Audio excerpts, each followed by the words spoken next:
കണ്ടോ നീ ഇത്?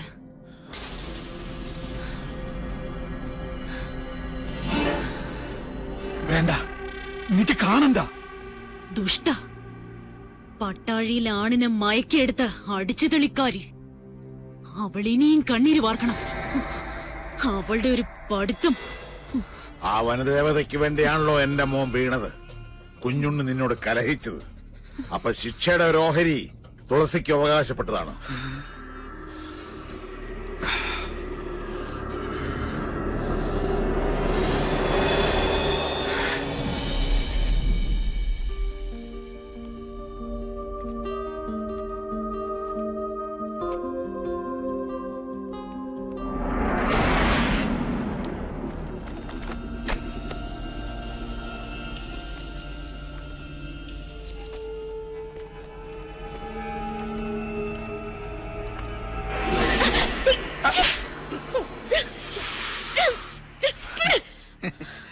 ഇലക്ഷനിൽ നീയാണല്ലേ എനിക്ക് ഒപ്പോസ്? അതെടാ, നിന്റെ തെമ്മാടി വാശി ഇവിടെ അവസാനിപ്പിക്കും.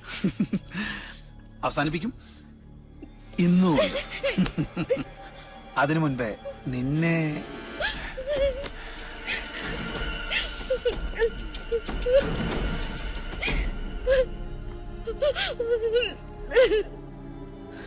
അവന് വേണ്ടി ഞാൻ മാപ്പ് ചോദിക്കാം. പോരെ? വേണ്ട, അവനോട് ചോദിക്കാൻ എനിക്ക് ആളുണ്ട്.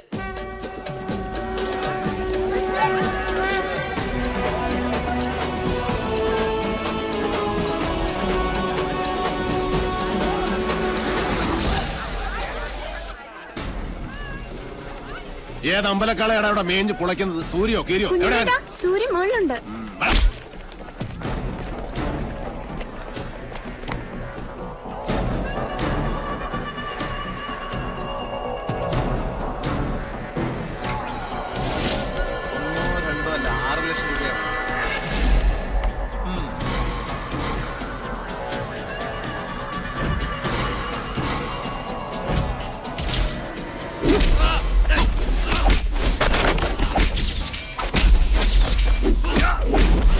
കളി നിന്റെ കമ്പനിക്കാരോട് മതി. ഇത് റേഞ്ച് വേറെ മോനെ. തുടങ്ങി കുഞ്ഞിനോട്ടെ.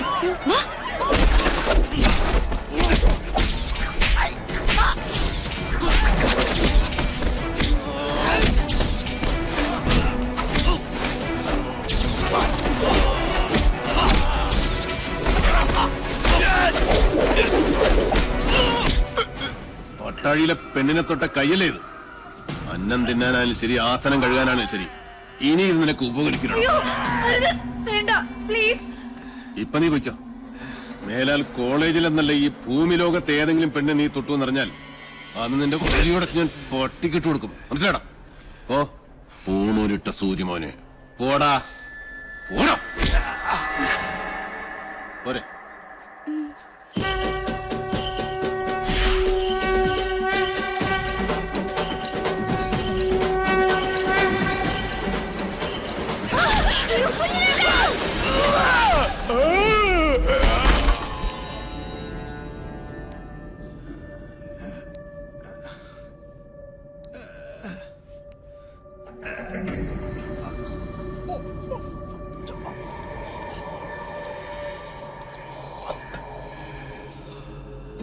ശുഭമസ്തു. തൃക്കാരമണ്ണ ദുർഗയുടെ മുന്നിൽ ഏട്ടൻ നിനക്ക് വേണ്ടി നടത്തിയ രക്തഗുരുസിയുടെ പ്രസാദ. ആരാ കർമ്മം ചെയ്യുന്നറിയോ? സാക്ഷാൽ പട്ടാഴി മാധവൻ നമ്പൂതിരി. അവന്റെ അനിയന്റെ ജീവന ഞാൻ ദേവിയോട് ചോദിച്ചതെന്ന് പാവം പുറപ്പെടാ ശാന്തി ഇതുവരെ അറിഞ്ഞിട്ടില്ല. പ്രസാദം തരുമ്പോൾ 2 കൈയും വെച്ച് അനുഗ്രഹിച്ചു. ഇച്ഛ പോലെ എല്ലാം നടക്കട്ടെ എന്ന്. മാധവന്റെ നാക്ക് പൊന്നാവട്ടെ. ഏട്ടൻ സാത്വികനാച്ച, അനിയൻ നാസ്തികനാ. ഗിരി, ഒരിക്കൽ കൂടി ആ കുഞ്ഞുണ്ണിയെ ചെമ്പ്രയിലെത്തിക്കണം. നടക്കുവോ? അത്താണിക്കും മയിൽക്കുറ്റിക്കും മാത്രമല്ല, ഭൂമിദേവിക്ക് വരെ വില പറയുന്ന അവന്റെ ആർത്തി അത് അവസാനിക്കാത്തടത്തോളം നെല്ലൂർ മന കാണിച്ചു വിളിച്ചാൽ പട്ടിയെ പോലെ വരും. നിന്നെ അവനിപ്പോഴും സംശയമൊന്നും ഇല്ലാലോ? എന്നെയോ? ബെസ്റ്റ് ആക്ടറല്ലേ എടുത്തി? ഒന്നല്ല 3 തവണയാ യൂത്ത് ഫെസ്റ്റിവൽ പ്രൈസ് മേടിച്ചത്. മറന്നുപോയോ? ഈ മണിയൻകോട്ട് ഗിരിയല്ല, ആ എടപ്പാൾ ഗിരീശൻ. രണ്ടും രണ്ടാ. സംഭവങ്ങൾ നടക്കുമ്പോൾ ഗിരീഷൻ ബാംഗ്ലൂരിലായിരുന്നല്ലോ. അതുകൊണ്ട് പട്ടാഴിക്കാർക്ക് എന്റെ മുഖം പരിചയമില്ല. കൊല്ലാൻ നിങ്ങൾ ഒരുങ്ങിക്കോ. ഒരു വേട്ടനായെ പോലെ ഇരയെ ഓടിച്ചുകൊണ്ടിരുന്ന കാര്യം ഞാൻ ഇട്ടു. അച്ഛാ, അനുഗ്രഹിക്കണം. ശുഭമസ്തു.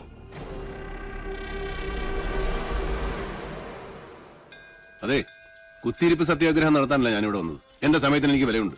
എന്തിനാ ഇപ്പൊ എന്നെ കൊണ്ട് വിളിപ്പിച്ചത്? ഇത്രയിടം വന്നിട്ട് സ്വന്തം ഏട്ടനെയോ കണ്ടില്ല. ദേവിയെങ്കിലും ഒന്ന് കയറി കണ്ടൂടെ? രശീത് വെച്ച് പുണ്യം വിൽക്കുന്ന ഏർപ്പാട് എനിക്ക് ഇഷ്ടമല്ല. ഏട്ടൻ എന്തെങ്കിലും പറഞ്ഞിട്ടുണ്ടെങ്കിൽ അത് പറഞ്ഞോളൂ, എനിക്ക് പോണം. മുച്ചൂട് നശിച്ച ഇല്ലങ്ങൾ വാങ്ങി തിരിച്ചും മറിച്ചും കച്ചവടം ചെയ്തെന്ന് പറയാൻ പറഞ്ഞു. ഈ ജാതകത്തിന് ഭൂമി കച്ചവടം ശരിയാവില്ലാത്രേ. ഞാൻ തിരിച്ചുമറിച്ച് ഇല്ലങ്ങളും പറമ്പുകളും വിറ്റ് കിട്ടുന്ന കാശുകൊണ്ടാ പട്ടാഴിയിലെ പത്തായപ്പുരം നിറഞ്ഞു കിടക്കുന്നതും അവിടുത്തെ ദാസ്യ പരമ്പരയെ മുഴുവൻ ഇക്കാലം അത്രയും തീറ്റിപ്പോറ്റിയതും. അതൊന്നും ആർക്കും അറിയണ്ടല്ലോ. നെറ്റി പേർക്കുന്ന കാശുകൊണ്ട് അന്നം തേടുക, അതാ എന്റെ പോളിസി. അന്നം തന്നെ ഉന്നം. അതിനുവേണ്ടി എന്തും ചെയ്യും. കേട്ടില്ലേ? ഈശ്വരൻ നിൽക്കാത്തതേ പറയൂ, പ്രവർത്തിക്കൂ. അകത്തിരിക്കുന്ന ആളോട് അനിയന് വേണ്ടി മനസ്സോടൊന്ന് പ്രാർത്ഥിക്കാൻ പറയാ. അമ്മേ നാരായണ.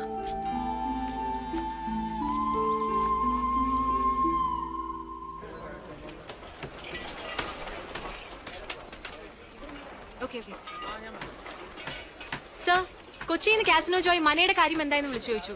ഏത് മന? നെല്ലൂർ മന. നമസ്കാരം സാറേ, ഇത് ഞാനാ ഉണ്ണി സാറ്.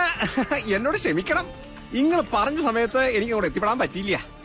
കഴിഞ്ഞ ആഴ്ച മുഴുവൻ അട്ടപ്പാടിയിലായിരുന്നേ. ഒരു ഇഞ്ചിത്തോട്ടത്തിന്റെ കച്ചവടം ഉണ്ടായിരുന്നു. എന്റെ ആക്രാന്തം കൊണ്ടാവും കാര്യം അങ്ങോട്ട് നടന്നില്ല. അഖിലാണ്ട കോടി ബ്രഹ്മാണ്ട നായകനാണ് സത്യം.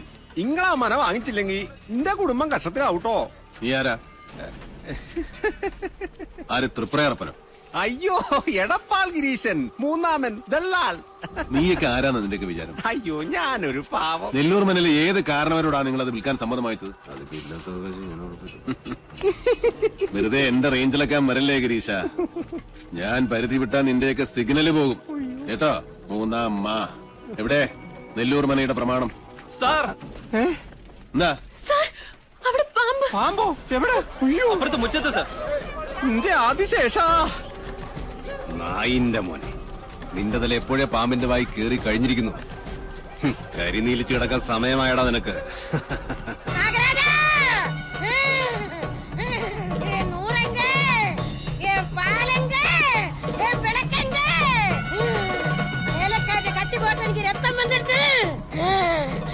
என்ன என்ன வேலை நிறுத்தி இங்க குடியிருத்து இல்லானா நான் இங்க பூரா சபிச்சு முடிச்சிடுவேன்.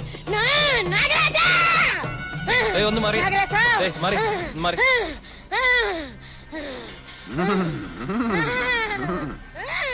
രക്തം പൊടിഞ്ഞോ? എന്നെ കളിയാക്കാണോ? അനുഭവിക്കുന്നേ. പണ്ട് മുതലുള്ള നാട്ടു നടപ്പ് അതല്ലേ. ചെറുമി പുല്ലരിയാൻ കാട്ടിൽ കയറുന്നു, അരിവാള് കൊണ്ട് കല്ല് പൊട്ടുന്നു, കല്ലിൽ ചോര വരുന്നു, പിന്നെ ചൈതന്യം പ്രശ്നം. ജമീലേ, നിർത്തിക്കോ നിന്റെ തുണല്. കള്ളി. ജമീലയോ? പിന്നല്ലാതെ. കഴിഞ്ഞ ആഴ്ച വരെ അവള് ജമീലയായിരുന്നു. പിന്നെ മുരുകനെ കെട്ടി ശിവഗംഗയായി. അടുത്ത ആഴ്ച അവൾ ആന്റണിയെ കെട്ടി കുഞ്ഞുമേരിയാവും. ഓടെ അവിടെ ഒരു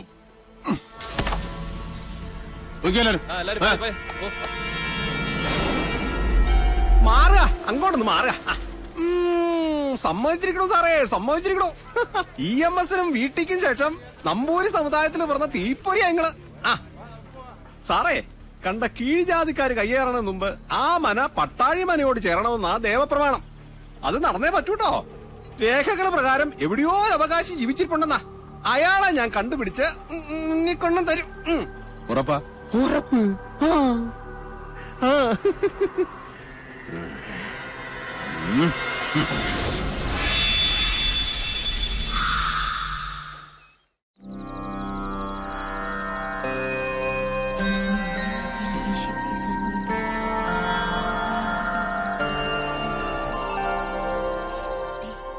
അമ്മ കഥ പറയുന്നുണ്ടോ ഇല്ലേ?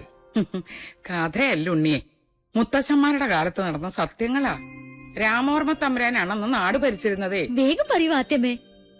ആ ഓട്ടുമന്തിൽ ഇത്തിരി വെള്ളം എടുത്തുണ്ടോ? തൊണ്ട താഴ്ചിട്ട് വയ്യ. സംഭവങ്ങളൊക്കെ നടന്നത് ഒരുപാട് വർഷങ്ങൾക്ക് മുമ്പാ. അന്ന് ഈ ചെമ്പ്ര ഒരു പുണ്യഭൂമി ആയിരുന്നു കേട്ടോ.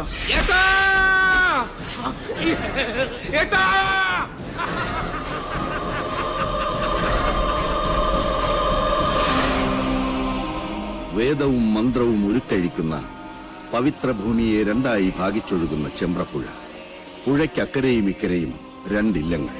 ഒന്ന് മണിയങ്കോട്ടില്ലവും മറ്റൊന്ന് നെല്ലൂർ മനയും. ശരിക്കു പറഞ്ഞാൽ അനേകം ശിഷ്യ പരമ്പരകളുള്ള രണ്ട് ഗുരുകുലങ്ങൾ. മണിയങ്കോട്ട് വലിയ നമ്പൂതിരിക്ക് മക്കൾ 6 5 ആണും 1 പെണ്ണും. പെൺകുട്ടിയുടെ പേര് സാവിത്രി. ഓ കണ്ടാലോ അപ്സര കന്യക. അച്ഛനെ പോലെ തന്നെ ജ്ഞാനിയായിരുന്നു സാവിത്രി. അഞ്ജനം കൊണ്ട് കണ്ണെഴുതി, കുങ്കുമം കൊണ്ട് പൊട്ടുകുത്തി, കസ്തൂരി കളഭങ്ങൾ ചാർത്തി പല്ലക്കിൽ എഴുന്നള്ളുന്ന മണിയങ്കോട്ട് സാവിത്രി വിദ്യാദേവിയുടെ മനുഷ്യാവതാരമെന്ന് ചെമ്പ്രക്കാരെല്ലാം ഒരുപോലെ വിശ്വസിച്ചു. ഒരു നവരാത്രി കാലം മഹാരാജാവ് ചെമ്പ്രയിലേക്ക് എഴുന്നള്ളി. ഗുരുകുല അന്തേവാസികൾക്കുള്ള വേദപരീക്ഷയുടെ കാലായിരുന്നു അത്. എന്നിട്ട് പോകുന്നുണ്ടോ നീ? പറയാത്തമ്മേ, എനിക്ക് കേക്കണം.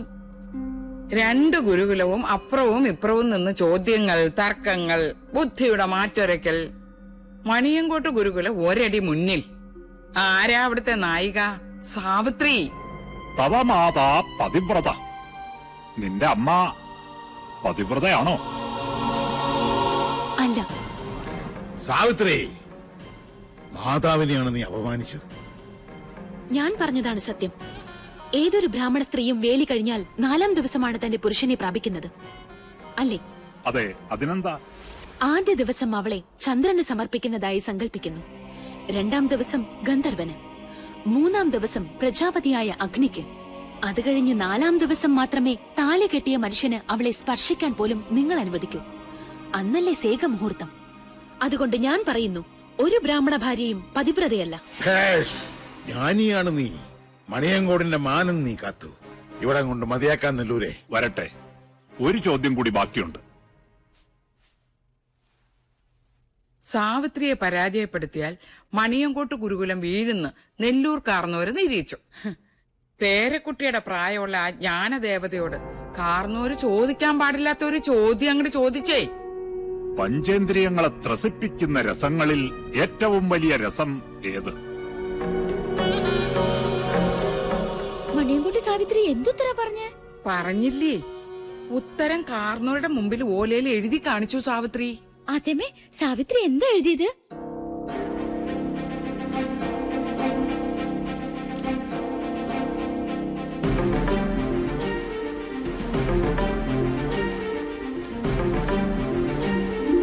കാമരസം. സ്വന്തം തലയിലെഴുത്ത സാവിത്രി തിരുത്തി എഴുതിയത്. പുരുഷനെ അറിയാത്ത കന്യക കാമരസം എന്നെഴുതിയാലുള്ള സ്ഥിതി എന്താ? കന്യകയായി നിനക്കെങ്ങനെ അതറിയാൻ കഴിഞ്ഞു എന്നായി നെല്ലൂർ കാരണവർ. എല്ലാറ്റിനും സാക്ഷിയായ നാടുവാഴി സാവിത്രിക്ക് ജാതിഭ്രഷ്ട് കൽപ്പിച്ചു. ഒടുക്കം സ്വന്തം അച്ഛന് മകളെ പടിയടച്ച് പിണ്ടം വയ്ക്കേണ്ടി വന്നു.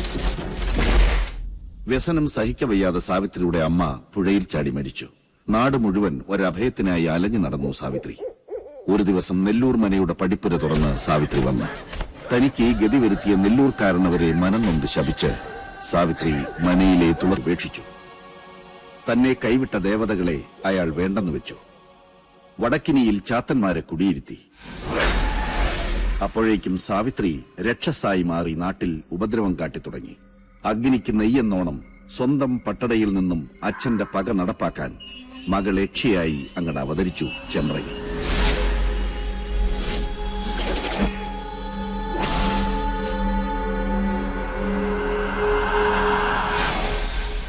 സാവിത്രിയുടെ രക്തം വീണ തന്റെ മനയിൽ അനർത്ഥങ്ങൾ പ്രതീക്ഷിച്ച നെല്ലൂർ കാരണവർ ഉളിയന്നൂർ തച്ചനെ വരുത്തി പുതിയ ഒരു 8 കെട്ട് പണിയിച്ചു.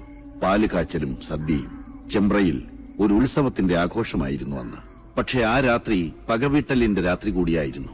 സന്ധ്യാജപത്തിനു വേണ്ടി കുളിക്കാനിറങ്ങിയ നെല്ലൂർ കാരണവരെ നേറിയക്ഷിയായി വന്ന സാവിത്രി അകപ്പകയോടെ കഴുത്തിൽ കോമ്പല് താഴ്ത്തി. പിറ്റേന്ന് ചെമ്പ്രപ്പുഴയിലാണ് കാരണവരുടെ ശവം പൊന്തിയത്. നെല്ലൂർ മനയിൽ അവശേഷിച്ചിരുന്നവരെല്ലാം ജീവനും കൊണ്ട് ചെമ്പ്ര വിട്ട് ഓടിപ്പോയി.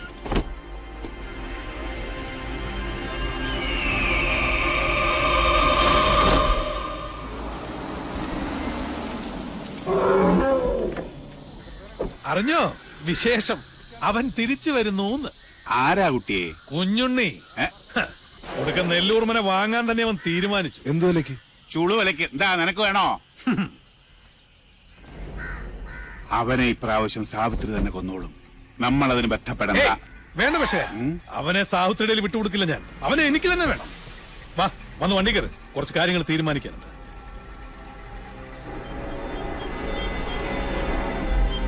പൂർവം ഭവേൽ തിക്തമയം പുനസ്തു ജ്യേഷ്ഠോക്തി ന്യൂനം പ്രിയം ച. ഞാൻ പറഞ്ഞതൊന്നും ഉണ്ണിക്ക് മനസ്സിലായില്ലെന്നുണ്ടോ? എല്ലാം മനസ്സിലായി. മച്ചിയുടെ മകൻ മരുഭൂമിയിലെ മൃഗതൃഷ്ണയിലെ ജലത്തിൽ നിന്നും പൂക്കൾ പറിച്ചു ചൂടി മുയലിന്റെ കൊമ്പിൽ പണിത വില്ലുമെടുത്ത് കടലിൽ നായാട്ടിനിറങ്ങി. എന്താ വാക്യത്തിൽ വ്യാകരണ പശുണ്ടോ? ഇല്ലല്ലോ. ഇല്ല. പക്ഷേ നോൺസെൻസ് ആണ്, മീനിങ്ലെസ്.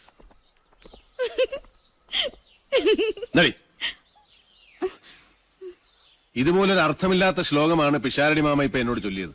നെല്ലൂർ മന അരക്കില്ല വേണത്രേ. സംശയം വേണ്ട, അത് സത്യാണ്. യക്ഷിക്കഥകൾ പറഞ്ഞ് നാട്ടുകാരെ നശിപ്പിച്ച ഒരുപാട് മനങ്ങൾ കുഞ്ഞുണ്ണി ചുളുവിൽ വാങ്ങിച്ചിട്ടുണ്ട്. അറിയാം. അവിടെയൊക്കെ സായിപ്പന്മാര് ഡോളറുകൾ തന്ന് നല്ല ലാവിഷായിട്ട് താമസിക്കുന്നുണ്ട്. അതുപോലല്ല ഇത്. ഉണ്ണി അവിടേക്ക് പോകരുത്, പ്രത്യേകിച്ച് പട്ടാഴിന്നൊരാൾ. എന്താ പട്ടാഴിന്നൊരാൾ പോയാല് നെല്ലൂർ മന പിടിച്ച് വീഴുമോ? ഇതിനു മുമ്പ് ആരെങ്കിലും പട്ടാഴിയിൽ നിന്ന് നെല്ലൂർ മനയ്ക്ക് പോയിട്ടുണ്ടോ? എന്നോടൊന്നും ചോദിക്കരുത്. ചോദിക്കും. വാസ്തുവാചാര്യൻ പട്ടാഴി ശങ്കരൻ നമ്പൂതിരിപ്പാട് എങ്ങനെയാ മരിച്ചത്? ഇനിയിപ്പോ ഉണ്ണി അതൊന്നും അറിയണ്ട. അറിയണം എനിക്ക്. രാവും പകലും എന്റെ അച്ഛന്റെ കൂടെ നിഴൽ പോലെ നടന്നത് നിങ്ങളാ. പറയിപ്പിക്കുന്ന നിങ്ങളെ കൊണ്ട് ഞാൻ. നടന്നതെല്ലാം അവൻ അറിയട്ടെ. വാങ്ങാൻ പോണ മനയുടെ മേന്മയും ചെമ്പ്രയിൽ നടന്ന മനുഷ്യക്കുരുതികളും. ചെമ്പ്രയിൽ പണ്ട് സംഭവിച്ചതെല്ലാം ഒരു കഥ പോലെ ഓർത്തു നടന്നു ചെമ്പ്രക്കാർ. കാലവും തലമുറകളും മാറി വന്നു. വർഷങ്ങൾക്ക് മുമ്പ് ഒരു ദിവസം പട്ടാഴി ഇല്ലത്തിന്റെ പടിപ്പുരയിൽ വന്ന് ഒരാൾ രക്ഷിക്കണേ എന്ന് കരഞ്ഞപേക്ഷിച്ചു. തലയ്ക്ക് മീതെ നിൽക്കണ ശാപത്തിന്ന് ഒളിച്ചോടിയ നെല്ലൂർ മനയുടെ ജീവിച്ചിരുന്ന ഏക അവകാശിയായ നെല്ലൂർ ഹരിനാരായണനായിരുന്നു ആ നിർഭാഗ്യവാൻ. വാസ്തുവാചാര്യനായ പട്ടാഴി ശങ്കരൻ നമ്പൂതിരിപ്പാടിന്റെ പാദങ്ങളിൽ വീണ് തലതല്ലിക്കരഞ്ഞു.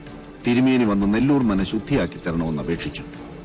പട്ടാഴി ശങ്കരൻ നമ്പൂതിരിപ്പാടിനെ കൊണ്ട് മാത്രമേ സാവിത്രിയെ തളയ്ക്കാൻ പറ്റൂന്ന് നെല്ലൂർ ഹരിനാരായണൻ അറിയാമായിരുന്നു. സഹായം ചോദിച്ച് കാലിൽ വീണവരെ ആട്ടി ഓടിച്ചിട്ടില്ല പട്ടാഴിയിലാരും. പട്ടാഴി തിരുമേനി നെല്ലൂർ മനയിലേക്ക് വരാമെന്ന് വാക്കുകൊടുത്തു. അന്ന് പട്ടാഴിയിലുള്ളവരെല്ലാം തടഞ്ഞിട്ട് നിൽക്കാൻ കൂട്ടാക്കിയില്ല ശങ്കരൻ നമ്പൂതിരിപ്പാട്. പുറപ്പെട്ടു. അനിയനെയും സഹായി പിഷാരടിയെയും കൂട്ടി ആ ശാപഭൂമിയിലേക്ക്, നെല്ലൂർ മനയിലേക്ക്.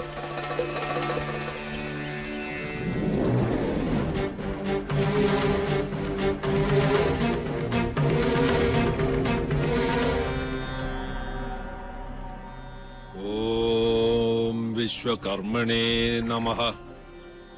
ഒരു ദിവസം, ഒരൊറ്റ ദിവസം തിരുമേനി ഇവിടെ താമസിച്ച് നെല്ലൂർ മന മനുഷ്യവാസ യോഗ്യമാണെന്ന് നാട്ടുകാർക്ക് കാണിച്ചു കൊടുത്താൽ എന്റെ എല്ലാ ദുരിതങ്ങളിൽ നിന്നും ഞാൻ രക്ഷപ്പെടും.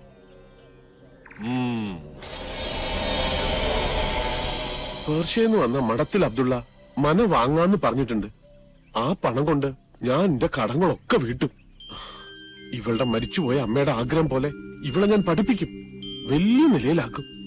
പിഷാരടി, അടുക്കളയിൽ ഗംഗാജലം തെളിച്ച് അഗ്നി തെളിയിക്കുക. മണിയങ്കോട്ട സാവിത്രി അറിയട്ടെ നമ്മളിവിടെ എത്തിയെന്ന്.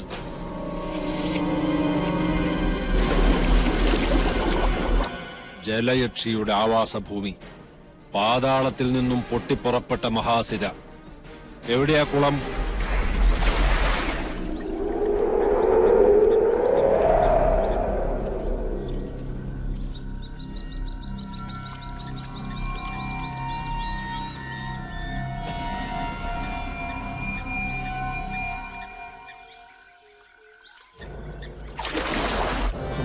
ഭഗവതി കാത്തുകൊള്ളണേ. തീ കത്തിച്ചോളുക. അയ്യോ തിരുമേനി!